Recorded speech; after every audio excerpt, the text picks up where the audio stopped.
And we are officially live, another episode of Shut Up and Invest. And today we got a Christmas special. Since rapping is the theme of the month, we decided to move on with a very popular subject. We got a lot of questions from last week's show about mortgage raps, and a lot of people got a little lost on that. So we decided to do a whole show not about the gift wrapping, but about the mortgage wraps. And I got J Money, the man, the myth, the legend, the king of mortgage wraps, with me Hey, today. what's up, Kevin, man? Yeah, man, we're about to talk about some gifts today, man, because let's say wraps and the structure of doing wraps is definitely a gift. It can be a no money down gift. It can be a gift to your cash flow in the future. So, we're going to break it down because I know we've been focusing on notes the last 2 weeks, and there's so much you can talk about in notes and real estate notes. So let's kind of, deep dive into the wrap, the seller finance mortgage wrap today. Yeah. So this I all like falls that. Is that Scrooge McDuck behind you? DuckTales? Oh, we got the new artwork in the house, and I see that. I had to get 2021 with a little bit of inspiration and take it back to the old school. If you don't know who Yo, Scrooge my McDuck kids, is. we love DuckTales growing up. My kids will not watch DuckTales. They never have. I don't get it. I thought DuckTales was the coolest cartoon ever, but my kids hate DuckTales. They feel like you're old. They're like, what is that? Yeah, definitely. That's funny. Yeah, no. I said, listen, I need something that represent my childhood and represents my business. So I thought that was the perfect art piece. So we put it up on the wall for 2021. That's going to be the theme right there. I like that. Like that. All right. So mortgage wraps definitely falls under the creative finance umbrella. Um, Definitely.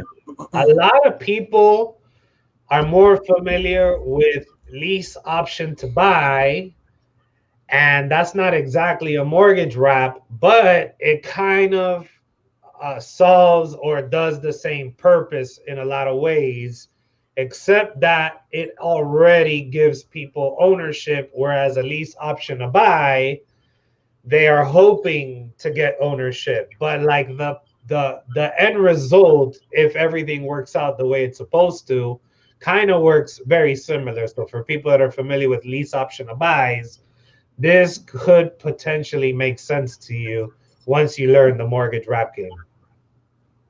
Definitely, yeah. We'll, let's kind of break it down, just the details real quick on a wrap. So we've been talking about notes, and creating notes and buying on notes. So basically, a wrap is just when, Kevin Seller A, he sells me a house on terms, right? It can be subject to. Remember, subject to means there's a mortgage in place or a lien in place. It could be subject to, or it could be free and clear. It doesn't matter. But Kevin agrees to sell me his house on terms, seller finance terms, and then I go ahead and I sell it to my buyer, right? Let's say person C. I sell it to them on seller finance terms. For what I do is usually a land contract. It could be a mortgage and note. It could be a lease option, but we're wrapping it to end buyer. So that's the whole wrap. I got terms with Kevin, then I'm going to wrap that and sell it to another end buyer. Right. So you could do it actually also if you obtain private financing and your private lender allows you to wrap a land contract, another mortgage note around your mortgage. So essentially the reason why we call it a wrap is you're wrapping another agreement over the original agreement on how you decided to purchase the property on terms. So that is what Correct. the word wrap actually means. You're putting it on top and wrapping the original agreement with a new agreement. And there is a legal way to do this. There is a way to be able to execute this. Now, not every state allows the land contracts, so you got to get familiar with your state specific laws. But if they don't, that's when I say you can take the same concept and then see if either it's a lease option to buy or work around something that might make sense. And that's where you got to kind of game plan with your real estate legal team, your attorney team, and kind of explain this process, even share this video on YouTube with them or this podcast link if you're listening to the audio, and then they can have a better idea of how these deals work. We're actually going to go into examples of different deals that are being done as we speak that have been done for years in the business, and you're going to get a lot more familiar with how it works after we're done with today's show. Definitely, definitely, and that's key, because we're going to give you the way that we do it as far as the technical terms and structures we do. Don't get wrapped up in the structure because if you're from Texas, you can't do a land contract, but there's other ways you can do it, right? So it's not a land contract. It's not the only way to do it. You can do a lease option. You can wrap it and sell it on a mortgage and note, right? A note and deed and trust. So the terms aren't the big thing. It's actually the actual structure of how you're buying it one way and selling it another way, right? So the wrap is your exit strategy. We did before, we did a whole exit strategy video. Well, your wrap is your actual exit strategy when you buy a house on terms, right? How are we gonna sell it? Well, we're gonna wrap it and create a new contract with a new buyer. Right. We got Ken in the house. Ken is always here every week. We appreciate you, my brother. He's asking, let's say you get a property on seller finance and you sell it on a wrap. What happens if the seller you bought the property from sells that house? Can they do that? And they cannot do that because there is a transfer of title when we buy the house from the original seller. So they're out. They're now just the mortgage holder. They're the bank on that deal if we got seller financing terms from them. But title has transferred over to us as the buyer. Mm-hmm. So 100%. Definitely, yep. And you'll see what we say. Go ahead. No, and you see that even when we talk about the way we do it, when we buy the property, we're going to get a transfer of a mortgage and a deed to us when we're buying the property, right? So if we wrap it on a land contract, okay, we're going to sell it to our end buyer land contract. But when we purchase it, we're purchasing it with a mortgage and deed. So that transfer the title to us, nothing can be happening like that. Right. It gets confusing, and this is how my mind worked when I first started playing in these creative deals, where I said, all right, hold on a second. What if the seller sells it to me and for whatever crazy reason, I stop paying them, but the buyer who buys it from me that I wrapped the agreement is continuing to pay. So let's say I'm collecting the money from the person that's now actually living in the property or taking ownership of the property to rent it. And I take the money, but I don't actually pay the original seller. That was my concern of what happens in those scenarios. Not that I personally was worried about paying the seller, because if you're in that middle of a deal, I'm sure you're saying, well, no, I'll figure it out and I'll pay the seller no matter what. But let's just say worst case scenario. Let's say a hurricane comes and blows everything away in my life and I literally can't. And I'm decided to do the worst possible thing in the world, which is take the person's money. And instead of paying my obligation, I keep it, right? Let's just say that exists. Well, when you talk to your legal team, there is going to be a problem because now I am completely screwing two people over. I'm screwing the original seller, and now I'm screwing the buyer that I have an agreement on. I'm going to be in a whole lot of legal liability, but 9 out of 10 times, the court will probably, once they figure it all out, connect the original seller with the buyer and say, you guys work it out and start paying him, and then you get cut out completely. So they'll eventually, most likely, keep it moving without you. Yeah, definitely will. And that's because of certain types of documents and contracts and disclosures that are signed. I know one thing that maybe we can talk about is the assignment of mortgage that that we do on the deals with private money. But there's certain types of documents that need to be signed to protect, like you said, to protect your end buyer and to protect your seller, right? Because if you end up being the one making the mistake, you still don't want to screw the other two people involved in the transaction. Right. And the chances of that happening, I mean, if that's the type of person you are, do me a favor, click off the show. We ain't trying to show these creative financing ninja skills to people that would ever do that. At the end of the day, I'd rather, be hard up and still pay my obligation because that's cash flow that's coming in and helping me live than screw anybody over. And that's just not the way to do things. So I think learning these creative skills, we're all going to be good because as long as that person keeps paying you, you got the money to pay them. Now, the flip side of that, what if the buyer that buys it from you, that you wrap the agreement with, now the seller that you bought it from stops paying you? Well, then now you got to foreclose on that agreement and terminate that agreement and go find yourself another buyer. Yeah, bottom line is don't do these deals if you don't have that war chest we talked about, right? Ready to take care of a rainy day. Okay. So if Kevin sells me a property and I wrap it, I better still have the funds on the sideline that my end buyer can't pay me. I can continue to pay my seller. Okay. So like you want to jump in there knowing that you have some kind of funds to protect you in the case that they can't pay for you, and also to pay for a foreclosure. We talked last week, a foreclosure process can be a little bit expensive. So make sure you have those funds set aside too. Right. Eugene is giving a shout out. What's up, guys? J Money, what's the deal, bro? What up, Gene? Hit me back. And Jalen is asking, what's up, guys? So, is it simpler to try creating notes with free and clear properties? Would you focus on those, or it doesn't matter if there's a mortgage owed? For this particular show, when we're talking about a wrap, it is definitely easier to do it on free and clear properties. Now, if the seller owes 10 grand, 20 grand, 30 grand on their mortgage when you originally approached the seller of buying this, and you got to pay that off, and that's all you got to pay off to be able to then run this deal, and he does a seller financing back for the rest of the money. Let's say it's $100,000 that the seller wants, and he owes 20 grand.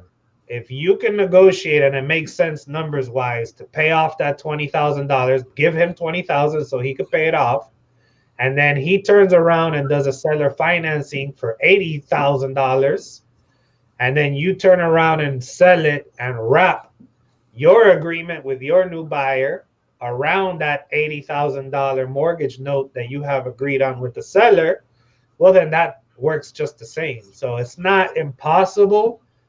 It just becomes a lot harder if their mortgage is, over a big amount, like, anything that you can't easily pay off, because then now you're going to do subject to, and that becomes harder to wrap because now you're going to have to get another investor, lender involved, and they may not be okay with it. So your legal team needs to be very ninja to figure out if that's even possible. And it just, to answer your question, it's not as easy if they have a mortgage on there.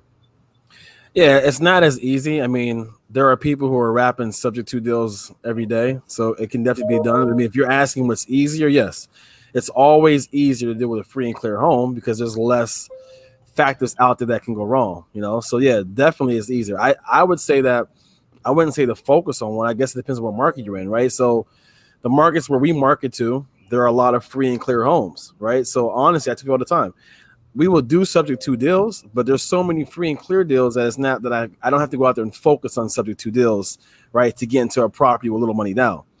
If you're in a market where it's a higher market where maybe there's less free and clear homes, you might have to attack subject to deals to get what you're trying to accomplish for your portfolio, right? So it depends on your market or where you're marketing to and what kind of deals you see. And my market is just free and clear homes all day long, so I'm not out there hitting up expireds and stuff like that as much because I can hit a entire landlord list free and clear and come up with 5,000 leads. So it just depends on where you're marketing to. Yeah, I see a lot of the subject to deals go more towards the lease option to buy from their end buyer, so that their current lender that they're taking over the property doesn't have to get involved with approving a wrap. So now it's a lease that is looking to buy this place in X amount of years, depending on how you wrote the terms of the lease option to buy. That's what I tend to see as the norm. That is true. Yeah, but remember also that even when Pace came on, Pace talked to a local bank, and the bank had called a due on sell clause on a subject to wrap he did, and the guy from the bank told Pace, well, if you're still on a contract for deed, We can't call it a do and sell clause. All right. So that's, remember, contract for deed land contract means that the deed's not transferring. So you can do a lease option, or you could do a contract for deed if your state allows it, and it accomplishes the same thing.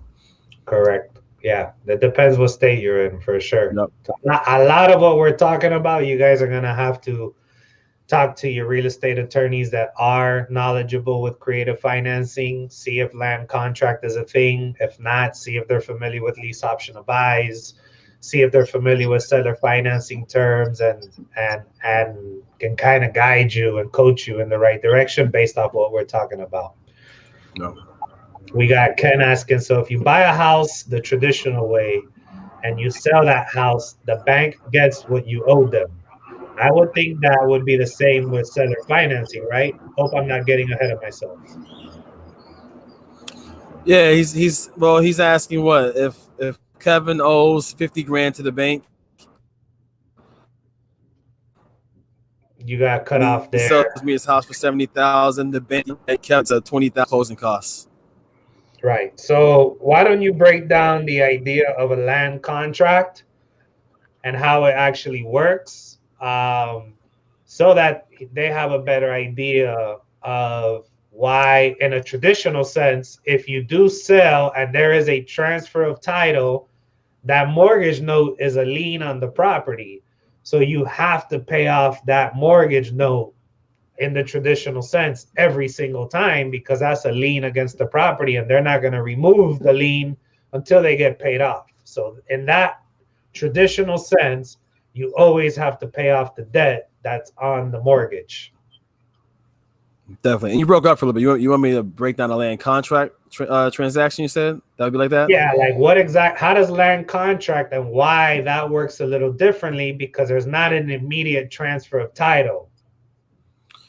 Got it. So for example, okay, we'll break down one that we just did. Okay, I sold a buyer a house on land contract last month for 50 grand, and they put down 15,000. Okay, so their balance was $35,000. They came back to me 4 months later, and they had fixed the house up, and then now we're flipping the house for 75,000. All right, so they're selling the house for 75,000. Their balance to me was the 35,000. Let's say they made 4 payments, mostly interest. So let's say their payoff to me was $34,000. Okay. The title company called me up to get a payoff, right? Here's your payoff, $34,000. And they called me up to get a deed. Okay.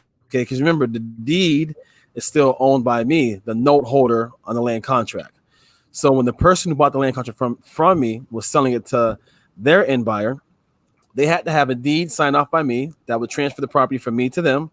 And they had to have a payoff, which is saying that they need to pay me $34,000 to pay off their land contract balance, and then they get the deed, right? So it's pretty much the same process as if I had a mortgage with Chase Bank. They would call Chase Bank to get the payoff. In this situation, the title company called me because my company is the one that they had to get the payoff from, but they also had to get a deed. The deed was still in my possession. The way my mind works, and we've talked about this on other shows, is when you buy a car, until you pay that car off, they don't actually give you the title of the car. Exactly. So these land contracts work very similar, where, okay, I sold it to you, but until you pay me off, I'm not actually going to give you the deed. I'm not going to transfer the title over.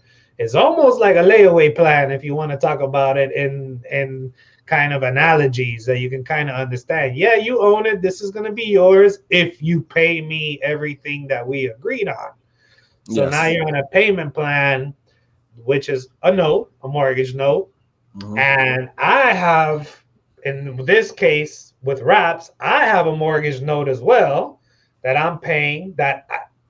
So it's like on one deal, we did a transfer of title so that I can own it. That one I didn't want to do a land contract on. I wanted the title. So I will buy it. I will pay whatever the seller agrees and then start paying him on a monthly basis. We got an agreement. I have title under my name. He transferred it over so that he can't make any decisions other than pay me my money. That's the only thing that he has. His only decision that he can do is if you don't pay him, he can file for foreclosure, right? Because Kevin's buying it through a traditional way as far as with a deed. Okay. Okay, so it's still a seller finance transaction, but they're using a deed, so he's getting a deed transfer to him. Kevin's going to wrap it to his buyer on a land contract. Right. So I always want to buy it. If you guys are listening to the show and you want to start implementing this strategy, you always want to buy it and transfer title right away. But you want to sell it on a land contract and put the people on this payment plan, whatever you decide, whatever mortgage note you decide. That way, the reason why we do this, guys, is because if the seller that I originally want to buy the property from wants $100,000, I don't have to pony up $100,000 from the beginning if he's willing to take $800 a month.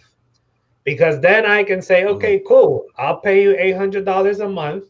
Then I'm going to turn around and market this, which we'll get into how we market this. We've talked about it in the last couple shows. But I'm going to find somebody that's going to pay me $1,200 a month for this property. So now I'm creating $400 a month of cash flow coming in to my portfolio, to my world, and I'll pay the person the $800 and I keep 400, and I never had to pay the $100,000. I'm paying it little by little with these payments, and that makes a better deal. I can do a lot more of these deals. I can even get into these deals with no money down rather than have to pay them 100,000. So I always get the title, I always get the deed on whatever terms I come to agreement with the seller. Then I turn around and I market this either on a lease option to buy or on a land contract to wrap the mortgage around the original terms that I have with the seller. Definitely. Yep. Definitely. You're getting into that deal where they're paying down your mortgage and you're making cash flow, right? Your end buyer. Also, we'll break down how not only can we get into the deal with no money down, but lots of times we make money up front. I mean, we've showed you many times how this is the best of both worlds, where we can get an assignment fee and cash flow from the beginning, right? Because let's say that seller wants $5,000 down, but I go out and find a buyer who will pay me $10,000 down. Well, I just made $5,000. I just made $5,000. So I made $5,000 plus I'll get monthly cash flow. Right. Yeah. That's ninja right there, guys. Because if your seller wants a certain amount, you out and ask a down payment that's that and then some, so that you can put some money in your pocket too. Your seller wants 5, cool. I'm gonna go market this property and ask for 10. And then boom, definitely. You get a nice little payout right there. That's definitely a good point. Eugene's asking, what is the biggest concern to the buyer who purchases these kind of deals? Is it upfront money or total purchase price? I'd say upfront money. And I've said this before.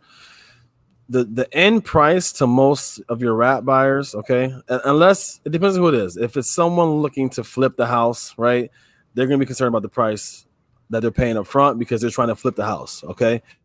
But I probably wrap to a flipper, maybe 1% of anybody that I wrap it to is usually an investor who's looking for a rental, right? So their main concern is upfront money. What I have to put into this deal to get the property, okay?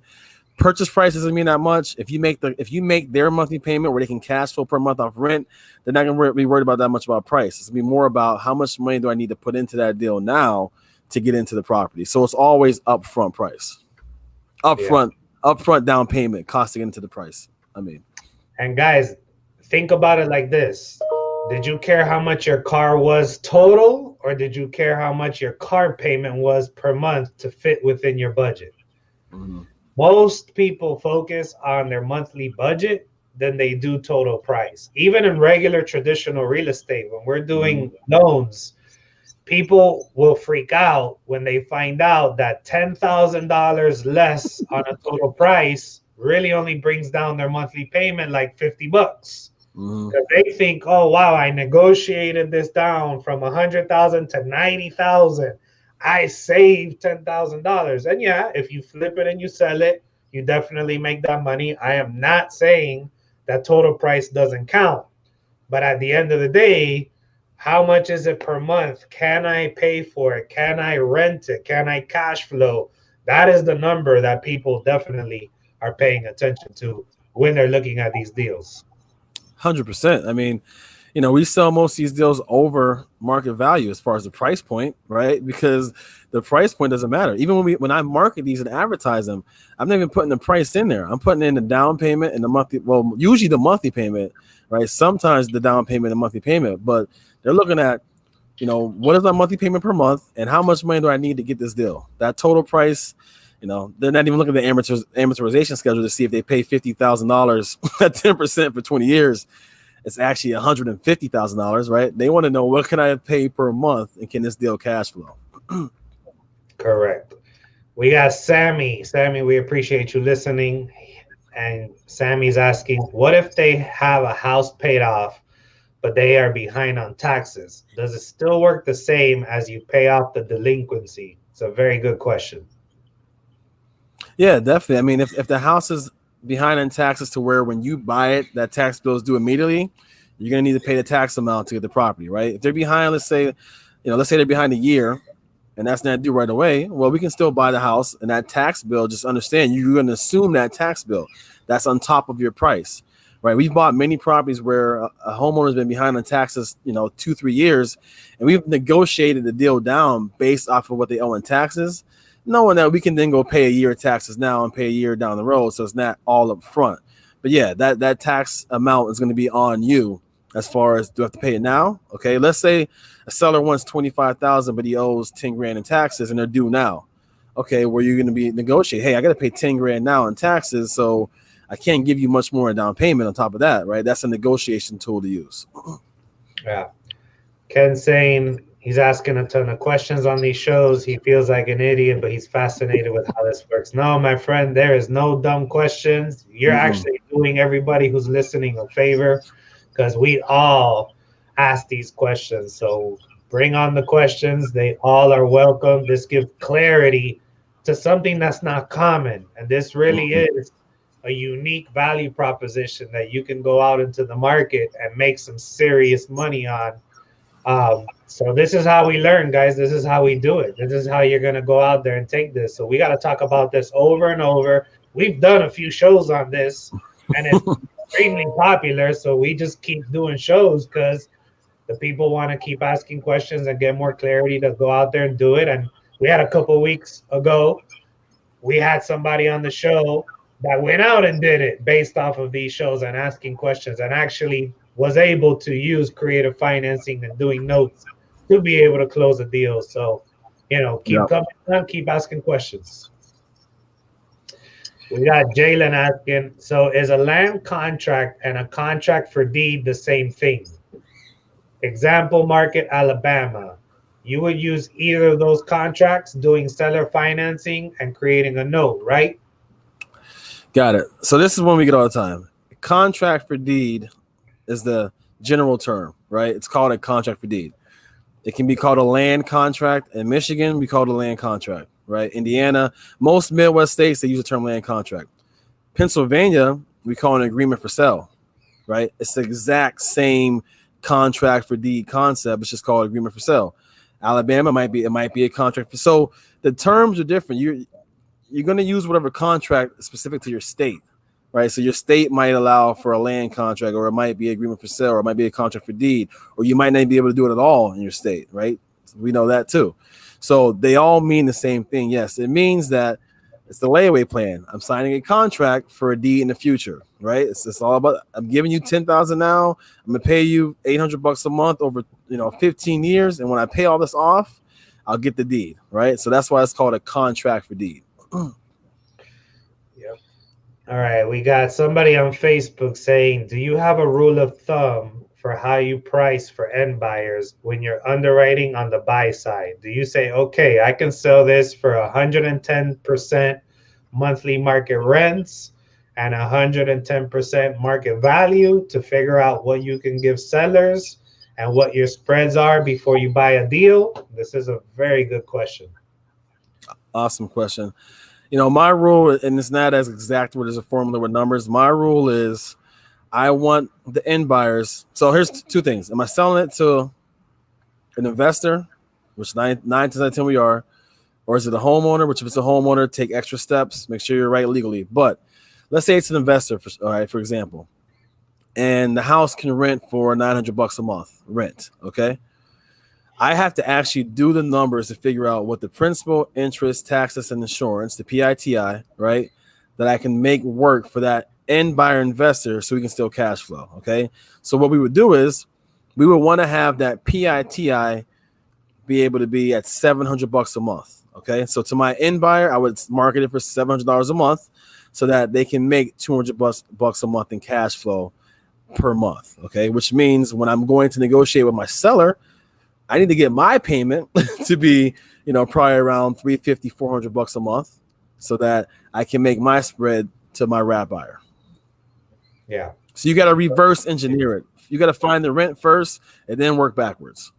Right. And that price point could be 110% market value. It could be a lot more than what the value is, but your terms are so good that they'll take it because there's cash flow, and then eventually, they'll make it up on the profits. The appreciation will make it up. Tax benefits will make it up. You guys got to understand that there's a lot of buyers out there that are either doing a 1031 exchange. They need to buy another property so that they can avoid paying taxes.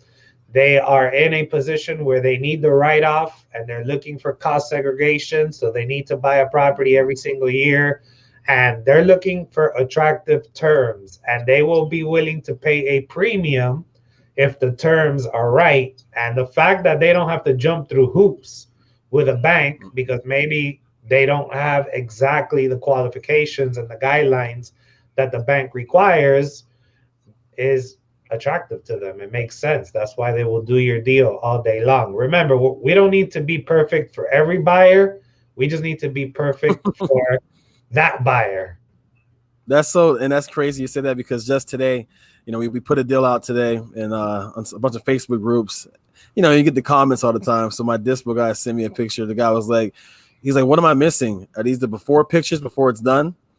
And I was like, and because he's over there hating on the price, right? Because of the condition, not realizing, okay, this is on land contract, and the benefit is in you're getting into the deal for $5,000 down. I know I just went black. You're getting into the deal for $5,000 down, right? For a lot cheaper price of down payment money, but also the cash flow and rent, right? That's what they're making it up. So yes, that deal didn't fit for him at all, but we have 15 other people who are like, hey, can I see this deal right away? Yeah, exactly. Definitely when you're marketing, have tough skin. I think so many people in this game, they get a feedback from one or two people and they think they're doing something wrong. And it's like, listen, two people out of the other 8 people that asked you for more information, that's not anything you need to change what you're doing. The haters are going to hate. They're going to come, right? They're going to tell you, I get most of the time, oh, that crazy. You'll never get that price for that property. You'll never get that price. Hey, I mean, not from you, but somebody out there is going to pay it, Right. So understand too, guys, that a lot of people, their negotiating sales tactics is always, oh, wow, how did you come up with that price? Oh, wow, wait, that's crazy. How did you even come up with that number? That is just sales training 101 when you're starting a negotiation. You don't ever want to say, wow, what a great price, man. Damn, that's awesome. I really want to buy this from you right now, because right there, you're not going to get any kind of price reduction. So when someone hates, quote unquote, they could actually just be starting the negotiation process. They could be trying to work you down on your price, but they are actually interested in buying the property. Definitely. I always say that. If they took the time to send you a message, an email, a text, right? If you took the time to do that, there's some kind of interest in that property. Yep. Jay, you want to start sharing some of the case studies of these deals? Yeah, let's break down a few. The numbers on a couple deals. If you guys are like me, I like to actually see visual representation of real deals, and it helps me process what we're talking about better when I can actually see how this works. So you let me know when you're ready, Jay, and I'll bring it up. Got it. It's sharing right now. All right. We got the 19th Street. Yeah, and we've done some of these. So if you guys have seen before, some of these we've done before, but we're just going to go through them again just to kind of give. We have a lot of new followers now since we've been doing the podcast. So yeah, this one is 19th Street, right? So again, this property was direct mail campaign. People always ask me, what's the best seller leads to find sellers who will sell on terms, right? Because people just don't understand that somebody would sell their house on terms. And I always tell them it's always that empty nester or that tired landlord investor, right? So this seller right here owned this property for like 25 years. Okay. She was in her, probably in her early 70s. She's been a landlord for years. She loves cash flow. She just hates tenants. And that's the bottom line. Find a seller who loves cash flow but just hates tenants, hates managing properties, and they're going to be really open to selling the house to seller financing terms, right? So this one right here, our price was $28,000. 3,000 down was what she wanted. We talked them to 0% interest, 54 months was the term, and then P&I $500 a month, right? So those are my terms with the seller, and then we marketed it and we sold it for $50,000 with 5,000 down, 10% interest over 120 months, and $594.68 was my buyer's payment to us. So people say, oh, that's not a lot of cash flow up front, which is not. It's cash flow $94.68, okay, for the first 4.5 years. But we made $2,000 on this deal, right? We paid our seller $3,000, but our buyer paid us $5,000, right? So to get into a deal for no money down and made $2,000 and make close to $100 a month in cash flow, that's a pretty good deal, And remember, we wrapped this, so we sold it on land contract. So I don't pay taxes, I don't pay insurance, I don't fix the roof, I don't fix the leaky faucet. This is a passive investment. That's going to bring in over $51,000 over the life of the loan. Yeah, and here's the key point. A couple things here that I want you guys to see in this case study. This property was bought on terms from the seller at 0% interest rate. They were fine collecting $500 a month for 54 months. They were happy with that. They agreed to that. That was the number that worked. They didn't focus on the interest rate. They focused on the $500 a month for the next 54 months, the cash flow they were going to get. And that's what made this deal such a killer deal.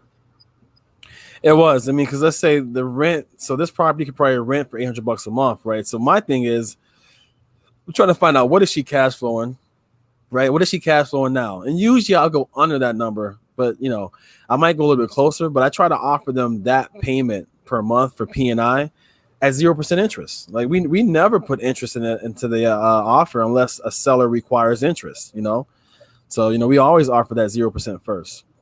Yeah. We got a question. Hi guys, is there any way to protect the sellers on these deals? I got burned by one and it ruined the seller's credit. Love the content. Appreciate that question. I would like to know how the seller got burned by it. It goes back to what we were talking about at the beginning when we talked about some of the pitfalls. If you're doing these deals and you're not keeping some reserves, that if someone doesn't pay you, for example, in this deal, if the buyer who bought it for $50,000 and paid $5,000 down, and now they have to pay $594.68. If they did not pay that $594.68 because COVID hit and they lost their job and now they can't pay that, well, we still got to pay the original seller the $500 a month. I am not managing my money in a way that I'm only depending on the $594 to be able to pay this seller, because in a situation like now, it could blow up in my face, which a lot of people during COVID are not able to make payments. Yeah, we're making payments, thankfully most of our homes are all still, current, but we've made some payments here over the last few months that our buyers behind, they haven't paid, but we still have to make that payment for our mortgage every month, right? Because again, this is our investment first, right? So we invested on the front end. So, I have great terms. So for me to not make this payment and lose this house to that seller would be, stupid. So I'm going to make the payment and then take care of my buyer on my own terms in the back end, right? That buyer doesn't have an agreement with the seller. They have an agreement with me. I have responsibility to make sure my seller gets paid every month regardless. Yeah. Also, they said that question said it messed up the seller's credit, so that I'm thinking that must have been a subject to deal where I they mean, they here bought they're subject answering to. it. They said I wholesaled it to a buyer and they stopped making the payments. Okay. So, and it was a subject to deal. Yeah, we would let us know if was this a wrap? Were you still in the deal, or did you wholesale and got out of it? Was this a subject to? Give us a little bit more details. But if you're completely Yeah. out of the deal, then you're out of the deal. That was, Yeah, and I you and I'll be honest know, though, it's well, I was gonna say wholesaling is subject to deal, right? With those subject to terms. I've done them, right? Some people it's risky, or even wholesaling the seller finance terms to another end buyer that you have, right? It's risky if you did not let your seller and that buyer meet or put them together before you close that deal, right? So let's say that I had this deal right here. I said, Kevin, hey, I'm gonna wholesale you this deal. You pay me 10 grand and you can have the deal, right? So then Kevin gets the deal for 28,000, 5,000 down. I'm going to make sure before close that Kevin meets my seller and that my seller knows, in fact, that listen, Kevin's the one buying the deal. He's the one paying you, not me, right? Then that way, I'm not in the middle of that if something like that happens. So you got to make sure that you do that if you ever wholesale any kind of deal that you get on terms. right. Yeah, he says he wholesaled it and it was a sub two deal. So basically, this is what we talk about as far as underwriting a deal. We've talked about it in previous shows. I like to, when the person is buying, see what their income is, see what their credit is, see what's in their bank account, and then you can kind of use common sense and logic. If they're buying a property and the payment is going to be 600 bucks a month and they only make $1,500 a month, I mean, logic will tell you, all right, if you pay this for 600 bucks a month, and then you got a car payment, and then you got, groceries and gas, you're going to be pretty topped out. But if the person makes $4,000 a month and they have $10,000, $15,000, they got 6 to 12 months of this payment in their bank account. Those things tend to be what you're looking at as security and a quote unquote good possible buyer. Yeah, definitely. And you got to protect still for whatever happens that you don't account for. So underwrite your buyers, get all the information just to make sure they can afford it. And then if you're going to wholesale these deals, I mean, you got to make sure that seller knows that buyer and that you trust that buyer. I wouldn't wholesale a seller finance term deal to a buyer I don't trust, because that is going to, at the end of the day, it's going to affect your kind of reputation because you brought that buyer to that seller. Yeah. I mean, again, like it's also life circumstances too, right? I know you said they did meet and you did put them together. I would go the extra step and not be scared for people that want to buy something on terms to ask for, hey, let's go ahead and do a credit profile, a background profile. Let's go ahead and take a look at your tax returns and your bank statements just to make sure you can afford this and just use common sense underwriting. Don't be scared to ask for that. And what I was saying earlier is circumstances, right? I mean, if it's a COVID situation, as much as you try to underwrite and as much as you try to pick the right Yeah. person, that there's a pandemic that people got furloughed and laid off, that you can't really take full responsibility if they stop paying on there. I mean, you can only do your best to show that this person has the ability to pay off the terms. Either Yeah, but the, exactly. the Yeah, seller and will the seller understands. The seller has to know too that they're doing an invest. I mean, the seller's doing a loan with a person, so they have to understand that loan might go default. yeah. He says it sucks because the seller was a friend. They're still stuck in that deal and the buyer isn't paying. Lesson learned. Thanks for answering my question. Again, it's help them out. Let's get the property foreclosed on. Let's get this person out of the deal, and then go out and find them somebody else and collect the documents that we're talking about. And don't give up on the situation. Try to, for good customer service and good reputation, try to do your best to get that person out of there, whether it's pay them to leave and do a voluntary foreclosure, or um, or get the attorneys involved that you know that you recommend, and do what you got to do to get that person out, and then do your best to get somebody more qualified in there so he can make it up. Remember, guys, this is real estate investing. There is no foolproof 100% situation that you're never going to have to evict somebody or you're never going to have to foreclose on somebody. However, the good news there is, and this is the mindset we all need to have, is there's still a property there that we can turn around and make up our losses on. Yeah, yeah, that's what I'm about to say. You gotta react quickly, right? So if that buyer's not gonna make any attempt to pay you back or to pay it off or to catch up, you got to foreclose and move on and just do it all over again, right? We've done it before. I've done it a couple times where had to foreclose, or hopefully you can just kind of go to the buyer and talk to them without even doing the foreclosure, right? You get the property back and then you just redo the whole process again, get a whole other down payment, start the process again, and start the cash flow, amortization schedule from zero. So that house that's backing it is what makes it such a good deal at the end of the day. Yeah. All right, we got another deal here. Go ahead and break it down, Jay. Yeah, so this house right here, and some people ask the questions about rehab and stuff. Again, no rehab on any of these houses. We never touched the house with rehab. We sold it as is. We didn't close on it. This house actually had a fire, so this was a firehouse that we were able to get the seller to sell to us for $20,000 with $4,000 down.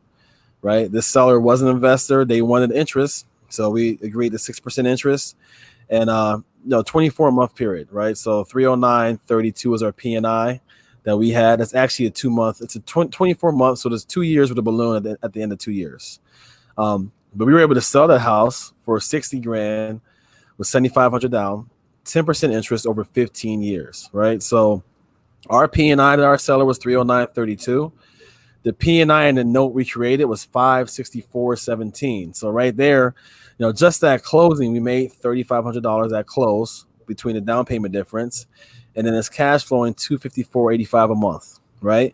And after 2 years, this house will be free and clear. So that means for 13 years, we're bringing in straight $564.17 per month payments. If the homeowner doesn't pay it off soon, before, or if they pay through the whole 15 years, that's how much we'll be making.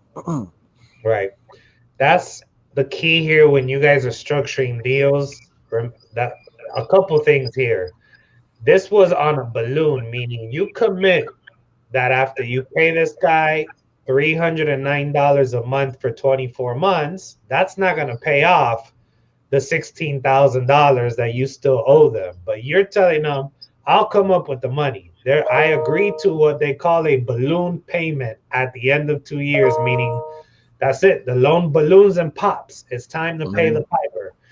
But you go out and sell it on terms that when they pay you for 2 months, for the 2 years, you'll have the money to be able to pay that off.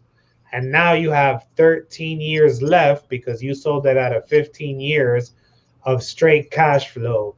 So don't let the balloon terms, don't let any of those things scare you, because that just tells you how you have to sell it on the buyer side to be able to cover your original agreement, and so that it makes sense. Definitely. Remember, these deals are what you call infinite return. We have zero money into the deal, right? We're making money up front, plus we're making more over the life of the deal. So these are those infinite return deals. So that balloon, like Kevin said, a lot of times you hear balloon, you get scared of balloon. Figure out what the balloon payment is. It's not on here, but we figured out, okay, after 2 years, what's our payment? Okay, boom, right? We got to make sure we have that set aside to make that balloon payment, and it makes sense because we'll have it from the payments that we're getting in from our buyer. All right, guys, this right here, it's as high level as it can get. Like, if you guys, this is a house that was burnt down. There was zero rehab. There was nothing. Not even a scrub a dub of the place. There was no cleaning. There was nothing. It was turn over the keys and let somebody else who said, oh, what? For $564 a month and for $7,500 down, I'll get in here. I'll fix this up. I'll do all the headaches. and I'll pay this off in 15 years and the house will be mine, and jumped all over it because they bought it for less than $10,000 down, and they made an affordable payment. They thought this was a hell of a deal, and it is, It but it was is. a better deal on our end. Yeah. And here's the key though, just saying, no, everybody's winning, right? Because like we're not selling these deals to our end buyers where it makes no sense for them. And I see sometimes people say, hey, look at this deal for me. And the numbers don't make sense, right? This property it's a duplex, it's a 2-unit, right? Fixed up, it's probably gonna be worth about 130. Okay, so there's lots of room in there for that end buyer where it's a smart decision for them, right? They got into it with less than, if they were going to go to get a conventional loan, right, Kevin, they probably had to put down 20% on investment property, so they got into the deal with less money that they would to with a traditional conventional loan. No credit, no long drawn out credit process. We checked their credit, we know their income, we did all that stuff, but they'll be able to cash flow when they're done with the rehab, and it makes sense for them too, right? So everybody's happy. Yeah. And the reality is they would never be able to get a conventional loan with Exactly. a burned Yep. house. So they don't have options. This is an amazing option because normally they would have had to pay the $60,000 up front cash. And that's what wholesalers are doing out there. They're flipping the deals and they're wanting people to pay full cash. And there is people that will buy them. Obviously, the wholesalers are out there making money. But when now you can take it and say, well, I'll give you this deal, but just give me $7,500. How many more buyers open up to your world? That's what Yeah. we're No, trying to that's get so at key. You here. said that. And also, the other most important thing, too, like, these homes are in neighborhoods at price points for banks. Like the minimum loan price for most banks is what, $50,000, Kevin? That a bank will even loan you most Yeah. of the time on the property. Like there's minimums, right? So they're not going to loan that in these neighborhoods at these prices because of the minimum. So the only people who can buy them usually have to have cash, except for when we do these kind of wrap deals where we allow a local investor to buy this with some money he had down. He has money to put into the property, right? It might take him 12 months to rehab the property, but it's a local investor who's rehabbing the property, right? The property's staying locally. It's being rehabbed locally. We're giving somebody an opportunity to come in and buy this house, fix it up, right? And then now rent it out to people in the neighborhood, right? So that's another thing that we're doing. I mean, we are the actual private money institution bank in most of these neighborhoods. Correct. Jalen is saying this is a beautiful deal, just amazing. Are these common or rare? these are very common. I mean, we have lists and lists and lists of these. I mean, we're doing a few a month, a few a month right now. So it's definitely common. Let's do one more before we call it a day on the show. We're almost getting to an hour. We appreciate you guys staying on and listening. And guys, if you like this, hit the like button, make comments, share this with people. This is the reason why we do the show weekly. The more you hit the like button, the more YouTube will spread the love, and we'll keep doing these episodes and these shows. We appreciate you guys coming on and asking questions.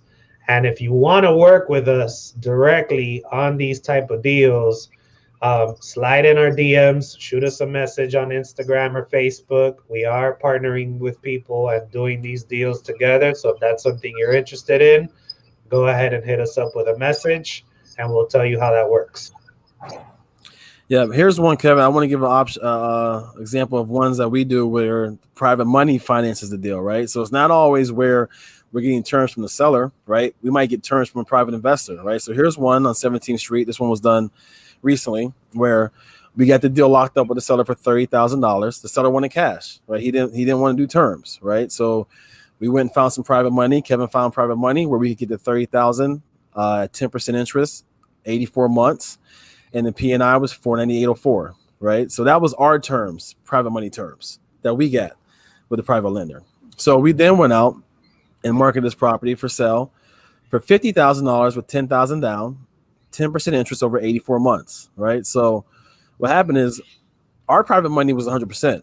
So we made 10 grand this deal, right? So we could have never wholesaled this deal for 50 grand. We couldn't even wholesale this deal for 40 grand. We basically were buying this property at what a wholesaler would wholesale it for, right? But we used private money to make a $10,000 down payment, which was profit. And then we're making, right, a little bit about $150 per month in cash flow on this deal right here. Yeah. That means, guys, you're buying deals and you're doing deals that nobody else can do at certain price points. So you're now getting in on a deal that normally you would have to sell it at the price that you're getting it. See, we would have had to buy, if we wanted to wholesale this, we would have had to buy it between 15 and 20 grand to try to Mhm. wholesale it at 30,000. So most people walk away from this deal because the person wanted 30,000, period. But now, with what we're talking about, the power of wraps, the power of creative financing, we make $10,000 down and 150 bucks a month on this deal every single month for the next 7 years on it. Yep, definitely. And I mean, imagine if you can start adding these up, right? Because you're not going to get the same $250, $300 a month cash flow on most notes that you do with a rental. But remember, let's say this property, our cash flow as a rental was 300 bucks a month. We were the landlord.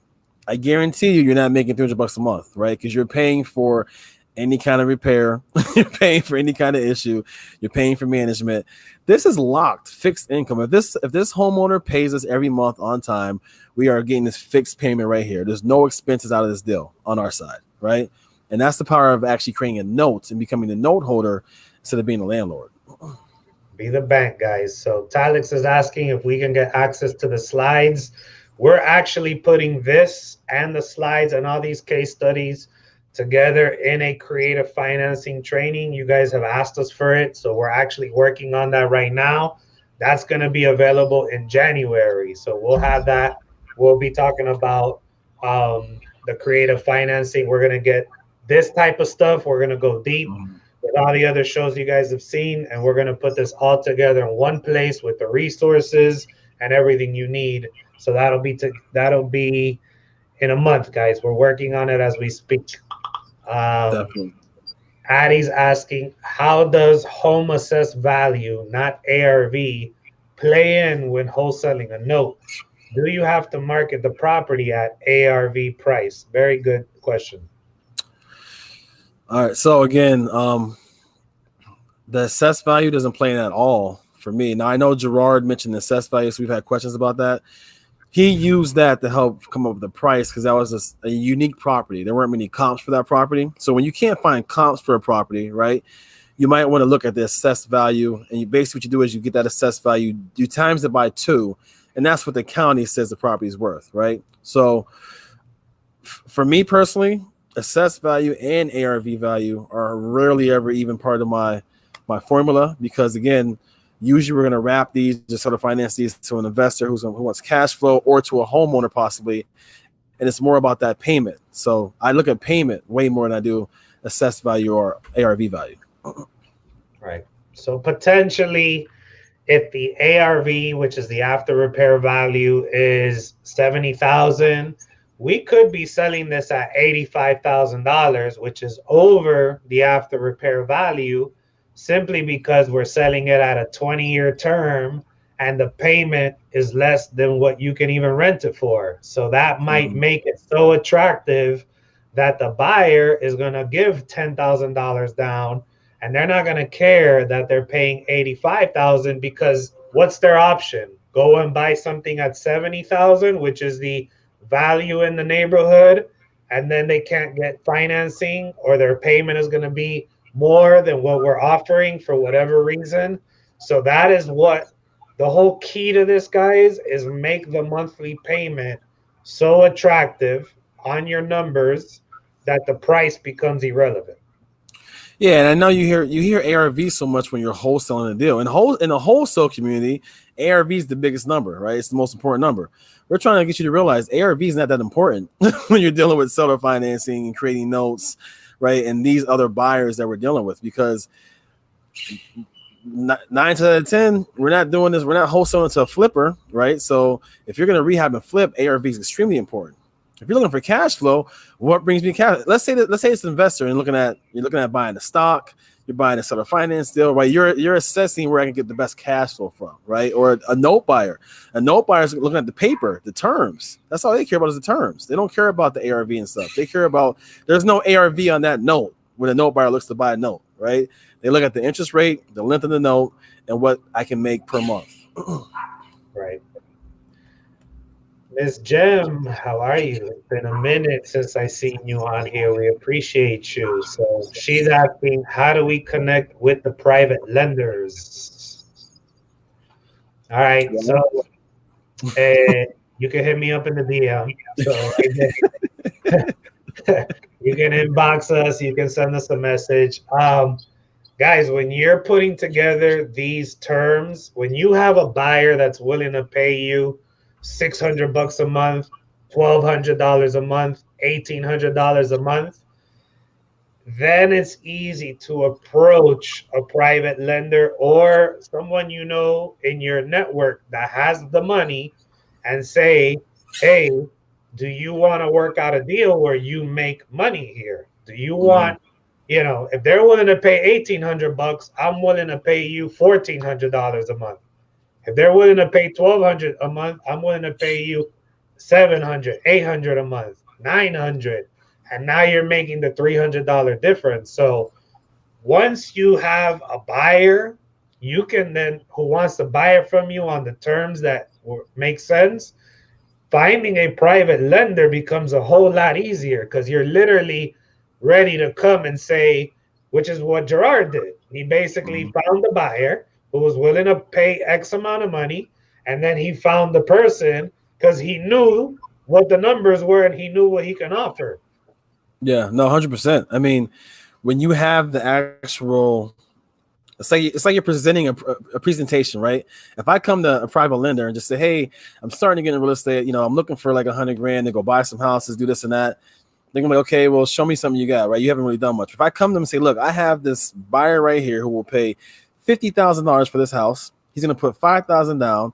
He agreed to pay me $500 a month over 15 years. I got the house locked up for 25,000. Can you loan me 25 and I pay you $300 per month?" They're gonna be way more open and say, "Oh wow, they did a lot of research. They did the work. They already have this deal worked out from A to Z. Yeah, here you go."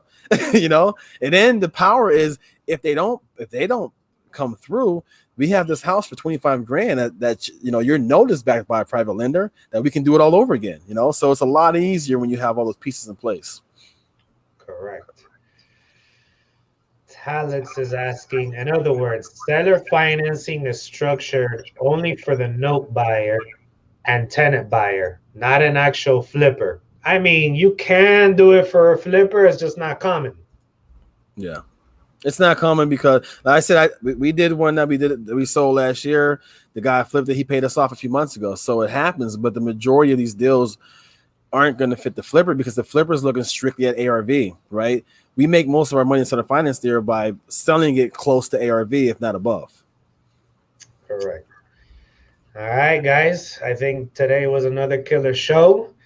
I love that you guys are so into the creative financing. Um, Eugene says, great show. We appreciate you guys staying on for over an hour. Again, we're putting together the creative financing so that you can course so that you guys can go and get more of this and get familiar. If you want more of a partnership and hand holding and walk through some deals, send us a message. We'll tell you how that works. And Mm-hmm. either way, you can tune in here every Wednesday at 1 o'clock. We're bringing you guys different people in the game doing things, what we're doing, how we do it. And I think how many shows we got in the can already since we started? I think we're like a close to 75. I think. I Wow. think we're around 75. Yeah, I think so. So we're I feel we're, we're like getting up there. I feel like this is a marriage already, bro. Shout out to Jackie, my real wife. I love you, Jackie. Appreciate the tip. Thanks again, Talix. Hey, we appreciate you. Good information. Thanks for sharing. Beatree and Jesus, we appreciate you as well. Jalen, appreciate y'all. Fire. Hey, listen, you guys are the best. You guys are the reasons why we do this. Keep hitting us up. Keep sending us your feedback. Let us know what you want us to do shows on. If you guys got good people you want us to connect with that you think would be great on the show, go ahead and connect us with them. And as always, Hey, shut up and invest. Get out there. Send us the deals. Make it happen.